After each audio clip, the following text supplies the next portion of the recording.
happened to me.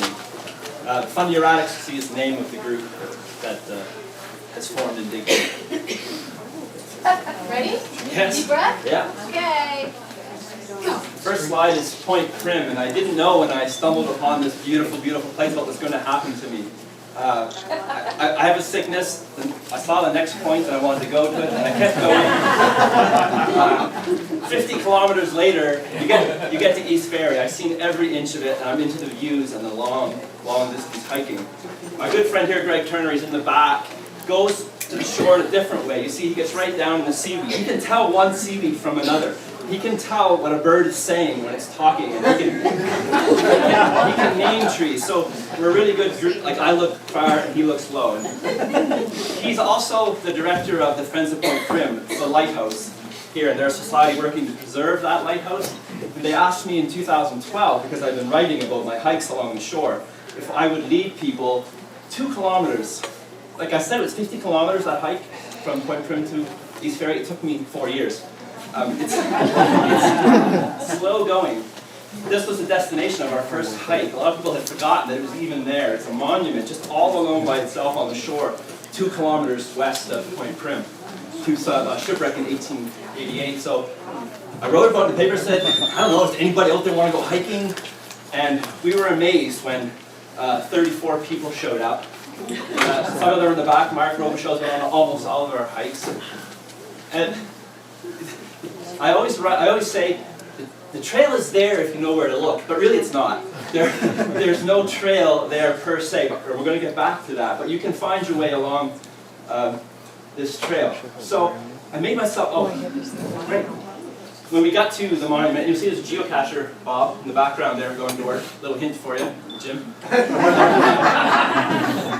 We had a picnic and we had a historian tell us about the story of the shipwreck. If you're interested, we'll be doing this again the 3rd week of September, so come along. But that became the theme. So for this, our first official hike, I set myself the New Year's resolution. Let's start a hiking club. April 2013, we walked around Redhead. We had a geology expert, and there's everything to see here. Fossils, great cliffs. The next slide you'll see is waterfalls. Really easy, level hike. We had 50 people come out for this. We're just amazed. We don't know where they all came from.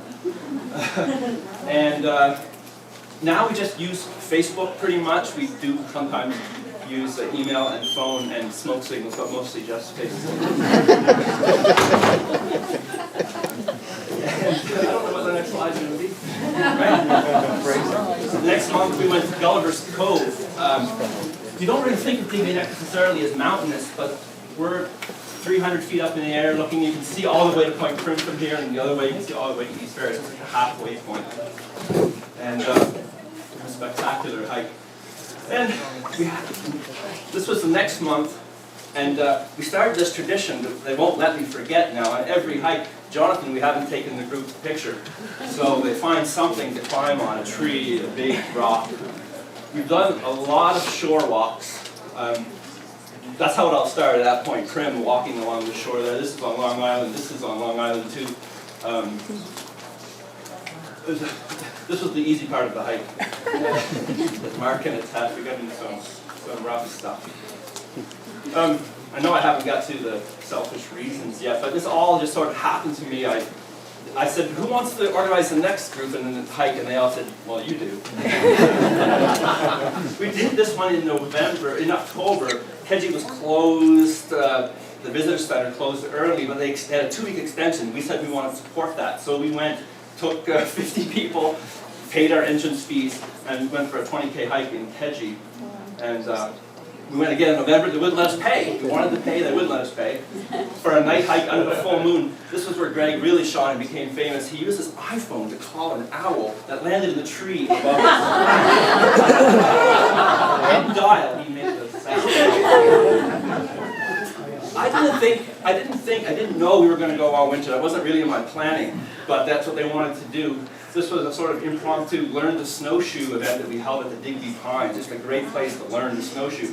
And I'm proud to say, speaking of economics, it's small, but we just got a $700 grant from Health and Wellness to buy snowshoes. So.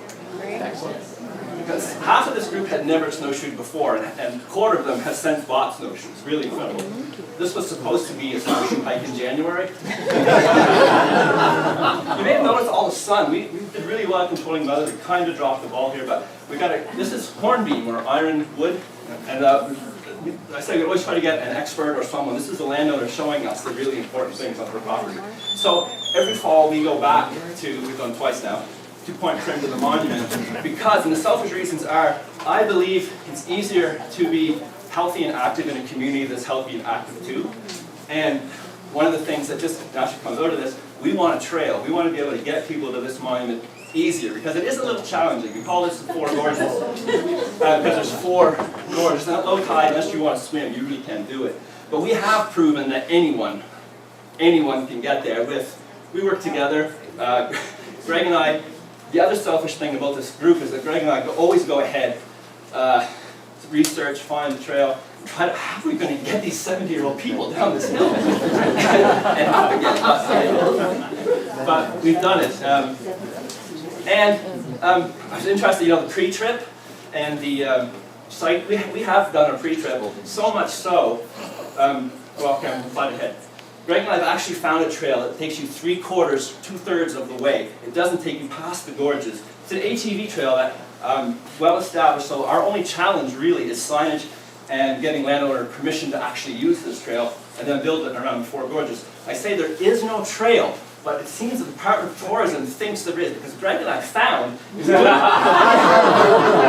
was in the Doers and Dreamers guide last year.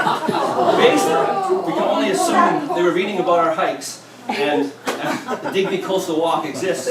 There is no trail. We call it unexpected discovery.